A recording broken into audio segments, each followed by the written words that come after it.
Less is More Lounge live today at the Rockstar Energy Mayhem Festival. We're backstage at the Shoreline Amphitheater here with the headliners. I'm with Munkey from Korn. How are you doing today, my brother? I'm still kicking ass. You never stop, man. You never stop. We don't stop for no one or nothing. And congratulations on the sound of the new CD. Korn 3, Remember Who You Are. Tremendous new effort from Korn. Thank you. How are your feelings now that it's out in the world? Everybody can hear it. Man, I'm so happy. We worked a long time, and it was nice because at the time we didn't have a record label, so we were able to take time, and there wasn't anybody over our shoulder saying, "Oh, you got to hurry up. We need the music," and we were able to do it at our own pace.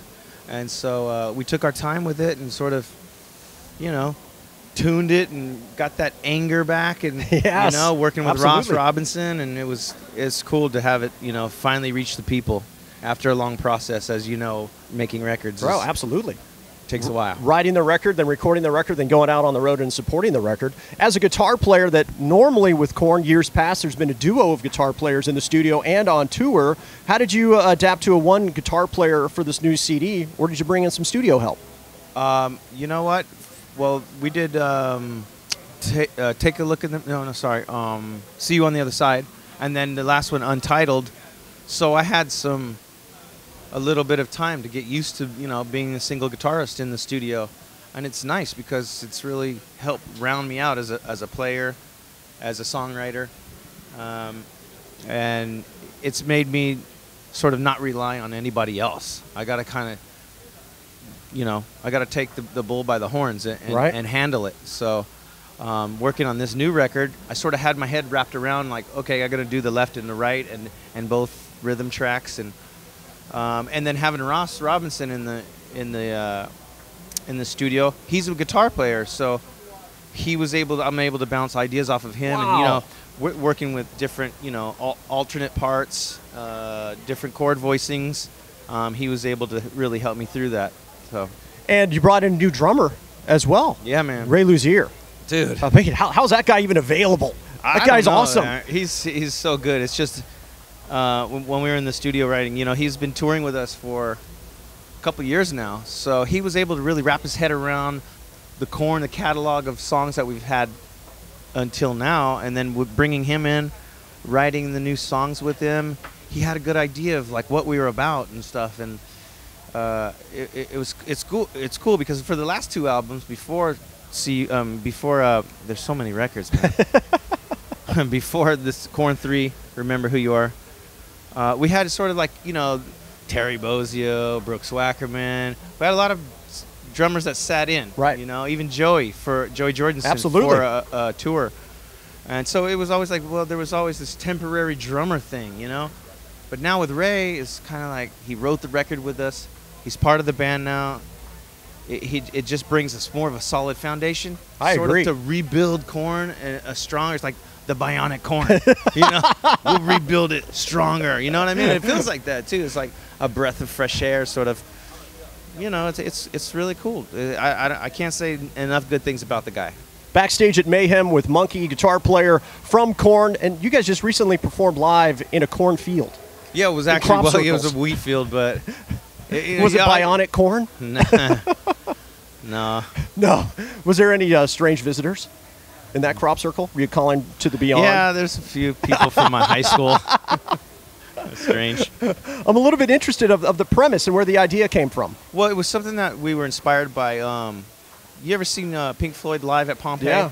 That's kind Absolutely. of when we saw that a long time ago. We were thinking, wow, how cool that would be. And that was 10 years ago. We're like, oh, let's try to make something like that happen. And then it just kind of like fell by the wayside. The idea was still there, and then it felt like whenever we could come up with something cool.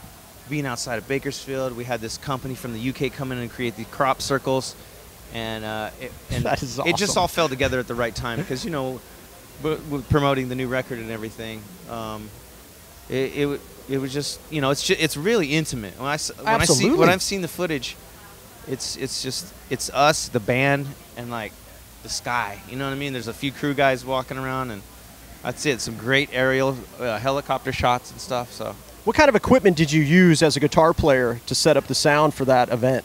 What I use live. Oh, is that right? We kept everything as we do live. Just a dirty amp, clean amp, my regular guitars I use, Everyone just used what they use on tour every day. So. Oh, that's very cool. Yeah, so there's lights, and there's not a lot of polish on it other than the cool shots that they got. So. And you're a guy who's extremely busy away from Korn and obviously with Korn out on the road, a founder of a record label, Emotional Siphon Records. Yeah. You go out of your way to discover new and upcoming talent, including the hardcore great band Droid that a lot of people got to witness on Family Values a couple years ago. You have any new discoveries that you could tell us about that you're working on? Not at the moment. It's kind of like, Korn is my focus right now, and so that's pretty much what I'm putting all my energy into at the moment. There's one band out of Long Beach called Repeater. Cool. Okay. Yeah, they're upcoming band. Ross actually produced their record. They're not even really signed, but he loved them so much he wanted to record them. Really? And so he recorded them, and then I had the singer record vocals on my side project, which is Fear in the Nervous System. Right. I wanted to ask you about that. Yeah, and so that's going to see the light of day at the end of the year. And the rumor has always been that you were going to attempt to sing some tracks on there. Yeah, I was actually. But I'm like, man, I am not a singer. I'm not trying to sing. I'm happy being a guitar player, kind of like sitting in the shadow. But do you envision that being an instrumental release, or are you going to bring in some different vocalists? Is that right? The guy from Repeater. Okay. He came and laid tracks down on the whole record. So there's 12 great tracks of sort of dark, ominous. I don't know. It kind of reminds me of like an updated Joy Division with like a metal edge. Okay. Yeah, it's kind of like gothic-y metal. It's cool. A new genre, man. I love it. I doubt it.